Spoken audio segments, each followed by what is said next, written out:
Hi hello ನಮಸ್ಕಾರ welcome back to my YouTube channel. ಇವತ್ತಿನ ವ್ಲಾಗಿಗೆ ಎಲ್ರಿಗೂ ಕೂಡ ಸ್ವಾಗತ. ಇವತ್ತಿನ ವ್ಲಾಗ್ನ ಬ್ರೇಕ್ಫಾಸ್ಟಿಂದ ಸ್ಟಾರ್ಟ್ ಮಾಡೋಣ. ಇವತ್ತು ತಿಂಡಿಗೆ ನಾನು ರೊಟ್ಟಿ ಜಿಂಗೆ ಪಲ್ಯ ಮಾಡ್ಕೊಂಡಿದ್ದೆ. ಜಿಂಗೆ ಅಂತಂದರೆ ಸಿಗಡಿ ಅಂತ ಹೇಳ್ತಾರಲ್ಲ ಅದು, ಹಾಗೆಯೇ ಅದ್ರ ಜೊತೆಗೆ ಸ್ವಲ್ಪ ಸೌತೆಕಾಯಿ ಕೂಡ ರೊಟ್ಟಿಗೆ ತೊಗೊಂಡೆ. ಶಿವರಾತ್ರಿ ಹಬ್ಬಕ್ಕೆ 2 ಕಲ್ಲಂಗಡಿ ಹಣ್ಣನ್ನು ತಂದಿದ್ರು. ಒಂದು ಕಲ್ಲಂಗಡಿ ಹಣ್ಣನ್ನು ಹಬ್ಬದ ದಿನ ತಿಂದ್ವಿ. ಗೋವಾದಿಂದ ಬಂದ ತಕ್ಷಣ ಒಂದು ತಿಂದು ಮುಗಿಸಿದ್ವಿ. ಮತ್ತೊಂದು ಹಣ್ಣು ಹಾಗೆ ಇತ್ತು, ಅದನ್ನು ಇವಾಗ ಹೆಚ್ಚಿಕೊಡ್ತಾ ಇದ್ದಾರೆ ನಮ್ಮ ಮನೆಯವರು. ಇವತ್ತು ನಮ್ಮನೆಗೆ ಒಬ್ಬರು ಅಪರೂಪದ ಅತಿಥಿ ಬರ್ತಾ ಇದ್ದಾರೆ. ಅತ್ತೆ ಮಾವನಿಗೆ ಸರ್ಪ್ರೈಸ್ ಕೊಡ್ತೀನಿ, ಸೊ ಹಾಗಾಗಿ ಮನೆಗೆ ಯಾರಿಗೂ ಕೂಡ ಹೇಳಿಬಿಡಿ ಅಂತ ಹೇಳಿದರು. ತಮ್ಮನೇಲಿ ನೋಡಿದ ತಕ್ಷಣ ಗೊತ್ತಾಗಿರುತ್ತೆ ನಿಮಗೆ ಯಾರು ಅಂತೇಳಿ. ಅವ್ರು ಪರಿಚಯ ಮಾಡಿಕೊಡ್ಲಾ, ವಿನಾಯಕ ಅಂಥೇಳಿ ನನ್ನ ಚಿಕ್ಕ ಮೈದ್ನ ದುಬೈದಲ್ಲಿ ವರ್ಕ್ ಮಾಡ್ತಾ ಇರ್ತಾನೆ. ಇವಾಗ ರಜಕ್ಕೆ ಅಂಥೇಳಿ 1 ತಿಂಗಳು ಬಂದಿದ್ದಾನೆ. ಮುರುಕವಾಡಕ್ಕೆ ಬಂದು ಒಂದು 10 ಡೇಸ್ ಆಗಿತ್ತು, ಬಟ್ ಅವ್ನ ಪರ್ಸ್ನಲ್ ವರ್ಕ್ ಮೇಲೆ ಹಳೆಯೊಳಕ್ಕೆ ಬಂದಿರಲಿಲ್ಲ. ಸೊ ಇವತ್ತು ಮನೆಗೆ ಬರ್ತಾ ಇದ್ದೀನಿ, ಅತ್ತೆ ಮಾವನಿಗೆ ಯಾರಿಗೂ ಕೂಡ ಹೇಳಬೇಡಿ ಅಂತ ಹೇಳಿದ. ನನಗೊಂದು ಟೈಮಿಂಗ್ಸ್ ಹೇಳಿದ, ಈ ಟೈಮಿಗೆ ಬರ್ತೀನಿ ಅಂತೇಳಿ. ಸೊ ಅವನಿಗೆ ವೆಯ್ಟ್ ಮಾಡ್ತಾಯಿದ್ದೆ. ಹಾಗೆಯೇ ಒಂದು ಪಾರ್ಸಲ್ ಕೂಡ ಬಂದಿತ್ತು. ನಮ್ಮನೇಲಿ ಪಾರ್ಸಲ್ಗಳು ಭಾಳ ಬರ್ತಾ ಇರುತ್ತೆ, ಬುಕ್ ಮಾಡ್ತಾ ಇರ್ತೀವಿ, ಮತ್ತು ಹಾಗೆಯೇ ಕ್ಯಾನ್ಸಲ್ ಕೂಡ ಮಾಡ್ತಾ ಇರ್ತೀವಿ. ಇವತ್ತು ಬಂದಿರೋ ಪಾರ್ಸಲ್ ಏನು ಅಂತಂದರೆ ಕೇರಮು. ಲಾಸ್ಟ್ ಬ್ಲಾಗಲ್ಲಿ ನಿಮಗೆ ತೋರಿಸಿದ್ದೆಲ್ಲ ಒಂದು ಕೇರಮ್ ಬೋರ್ಡ್ ತರಿಸಿದ್ದೆ. ಅದು ಒಂದು ಕಡೆ ಸ್ವಲ್ಪ ಸೀಳಿತ್ತು, ಸೊ ಹಾಗಾಗಿ ಅದನ್ನ ರಿಟರ್ನಿಗೆ ಹಾಕಿದ್ವಿ. ಇವಾಗ ಇದು ಹೇಗೆ ಬಂದಿದೆ ಅಂತ ನೋಡೋಣ ಅಂಥೇಳಿ ನಮ್ಮ ಮನೆಯವರು ಓಪನ್ ಮಾಡ್ತಾ ಇದ್ದಾರೆ. ಇದನ್ನು ಓಪನ್ ಮಾಡಿ ನೋಡಿದರೆ ಇದೂ ಕೂಡ ಅಲ್ಲಲ್ಲಿ ಉಬ್ಬಿದೆ, ಹಾಗೆ ಸ್ವಲ್ಪ ಕಡೆ ಕ್ರ್ಯಾಕ್ ಕೂಡ ಆಗಿತ್ತು. ಸೊ ಇದನ್ನು ನಾವು ರಿಟರ್ನಿಗೆ ಹಾಕಿದ್ವಿ. ನನ್ನ ಮೈದ್ನ ವಿನಾಯಕ ಕಾಲ್ ಮಾಡಿದ್ದ, ಸೊ ಅವನಿಗೆ ವೇಟ್ ಮಾಡ್ತಾ ಇದ್ದೀನಿ. Okay, welcome to home. Okay, ರೂಮಲ್ಲಿದ್ದಾನೆ.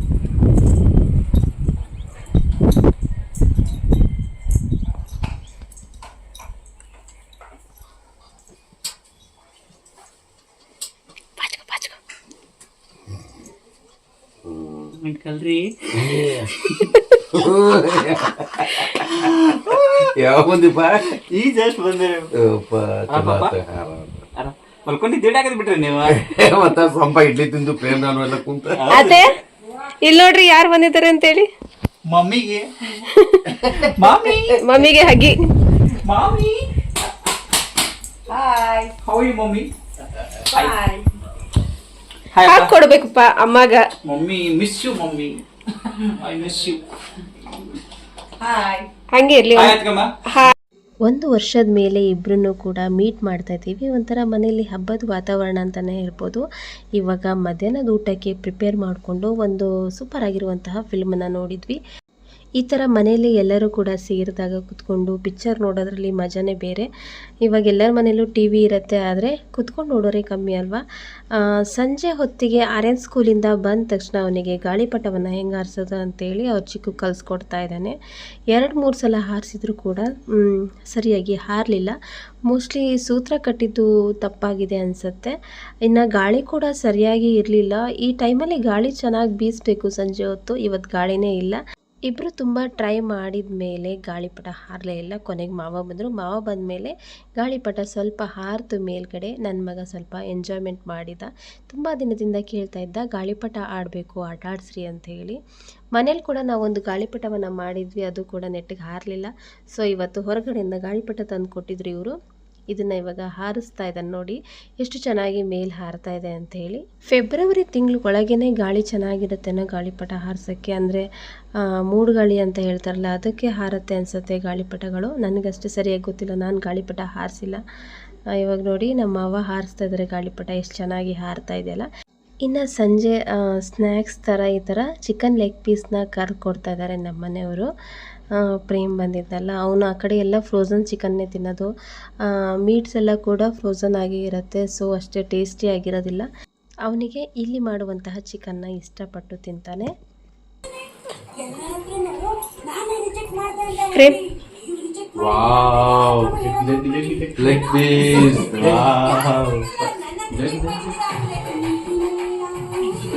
ಮಸಾಲೆ ಹೆಂಗಾಗೈತಿ? ಅವ ಹಾಕಿದ ಮಸಾಲೆ. Wow, super. ಕರ್ದಿದ್ದ ಅಣ್ಣ. Very nice, tasty, very yummy. ಮಧ್ಯಾಹ್ನ ವಿನಾಯಕ ಬಂದಾಗ ಅತ್ತೆ ಕುಂದ ರೆಡಿ ಮಾಡ್ತಾಯಿದ್ರು, ನಾವ್ಯಾರೂ ಕೂಡ ತಿಂದಿರಲಿಲ್ಲ. ಸೊ ಇವಾಗ ಸ್ವಲ್ಪ ತಿನ್ನೋಣ ಅಂತೇಳಿ ಕೂತ್ಕೊಂಡಿದ್ದೀವಿ. ಖವಾದಲ್ಲಿ ಕುಂದ ಮಾಡಿದರೆ ತುಂಬ ಚೆನ್ನಾಗಿರುತ್ತೆ. ಇದಕ್ಕೆ ಮೈದಾ ಹಿಟ್ಟು, ಕಾರ್ನ್ಫ್ಲೋರ್ ಎಲ್ಲ ಹಿಟ್ಟನ್ನು ಸೇರಿಸಿದ್ರೆ ಅಷ್ಟು ಚೆನ್ನಾಗಿ ಆಗೋದಿಲ್ಲ, ಒರಿಜಿನಲ್ ಟೇಸ್ಟ್ ಬರೋದಿಲ್ಲ. ಸೊ ಹಾಗಾಗಿ ನಾವು ಖವಾವನ್ನೇ ಬಳಸಿ ನಾವು ಕುಂದವನ್ನು ರೆಡಿ ಮಾಡಬೇಕಾಗತ್ತೆ. ಕುಂದ ಹೇಗೆ ಮಾಡೋದು ಅಂತೇಳಿ ಒಂದು ಸಪ್ರೇಟಾಗಿ ರೆಸಿಪಿ ವ್ಲಾಗ್ನ ಮಾಡಿದ್ದೀನಿ, ನೀವು ಯೂಟ್ಯೂಬಲ್ಲಿ ಚೆಕ್ ಮಾಡ್ಕೊಬೋದು. ರಾತ್ರಿ ಊಟಕ್ಕೆ ನಮ್ಮ ಮನೆಯವರು ಕಟ್ಲಾ ಮೀನು ಹಾಗೆಯೇ ಮೀಸೆ ಮೀನನ್ನು ತೊಗೊಂಬಂದಿದ್ರು. ಆದರೆ ಕಟ್ಲಾ ಮೀನನ್ನು ಕ್ಲೀನ್ ಮಾಡಿಸ್ಕೊಂಡೇ ಬಂದಿರಲಿಲ್ಲ, ನೈಟ್ ಆಗಿತ್ತು, ಕ್ಲೀನ್ ಮಾಡಲಿಕ್ಕೆ ಆಗಲಿಲ್ಲ ಅಂತ ಹೇಳಿದ್ರಂತೆ. ಸೊ ಹಾಗಾಗಿ ಮನೆಯಲ್ಲೇ ಕೂತ್ಕೊಂಡು ನಾನು ಮತ್ತು ನನ್ನ ಮೈದನ್ನ ಕ್ಲೀನ್ ಮಾಡಿದ್ವಿ. ಇವಾಗ ಕಟ್ಟಿಂಗ್ ನಮ್ಮ ಮನೆಯವರು ಮಾಡ್ತಾಯಿದ್ದಾರೆ. ಈ ಥರ ಮೀನನ್ನೆಲ್ಲ ಕಟ್ಟಿಂಗ್ ಮಾಡಾದಮೇಲೆ ಮಸಾಲೆನ ಈಗ ರೆಡಿ ಮಾಡ್ಕೊತಾ ಇದ್ದೀನಿ. ಯಾವಾಗಲೂ ಕೂಡ ಮೀನು ಸಾರನ್ನು ನಾನು ಅಮ್ಮ ಮಾಡೋ ಥರನೇ ಮಾಡ್ತೀನಿ, ಎಲ್ಲರೂ ಕೂಡ ಇಷ್ಟಪಟ್ಟು ತಿಂತಾರೆ. ಅತ್ತೆ ಮಸಾಲೆನ ರೆಡಿ ಮಾಡ್ತಾಯಿದ್ದಾರೆ. ಇನ್ನು ನೈಟ್ ಊಟಕ್ಕೆ ಭದ್ರಣ್ಣ ಕೂಡ ಬಂದಿದ್ದರು. ಊಟ ಮಾಡೋದು ತುಂಬ ಲೇಟ್ ಆಯಿತು, 11:30 ಆಗಿತ್ತು ಅಂತ ಹೇಳ್ಬೋದು. ಯಾಕಂತಂದರೆ ಮೀನು ಲೇಟ್ ಆಗಿ ತಂದಿದ್ರು. ಇವಾಗ ಮೀನು ಫ್ರೈ ರೆಡಿ ಮಾಡ್ತಾ ಇದ್ದೀನಿ, ಹಾಗೆಯೇ ಸಾಂಬಾರು ಕೂಡ ರೆಡಿಯಾಗಿದೆ. ಇವಾಗ ಬಿಸಿ ಬಿಸಿಯಾಗಿ ಮೀನು ಫ್ರೈನ ಊಟ ಮಾಡಿಕೊಂಡು ಮಲ್ಕೊತೀವಿ. ಪ್ರೇಮ್ ಬಂದಾಗಿಂದ ಪ್ರತಿ ನೈಟ್ ಕೂಡ ಮಲ್ಕೊಳೋದು ಲೇಟ್ ಆಗ್ತಾಯಿದೆ. ಯಾಕಂತಂದರೆ ಸ್ವಲ್ಪ ಹೊತ್ತು ಹರಟೆ ಹೊಡಿಯೋದು, ಗೇಮ್ಸ್ ಆಡೋದು, ಈ ಥರ ಎಲ್ಲ ಮಾಡ್ತೀವಿ. ಸೊ ಇವತ್ತು ನೈಟ್ ನಾವು ಲೂಡೋ ಆಡ್ಕೊತ ಕುಂತ್ವಿ. ವಿನಾಯಕ ರಿಟರ್ನ್ ಆದ ಊರಿಗೆ ನಾಳೆ ಬರ್ತೀನಿ ಅಂತ ಹೇಳಿದ. ಸೊ ಹಾಗಾಗಿ ಅವನು ಹೆಚ್ಚಾಗಿ ಇವತ್ತಿನ ವ್ಲಾಗ್ನಲ್ಲಿ ಕಾಣಿಸ್ಕೊಂಡಿಲ್ಲ.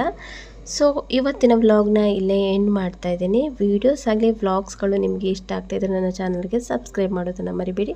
Thanks for watching my video. Thank you.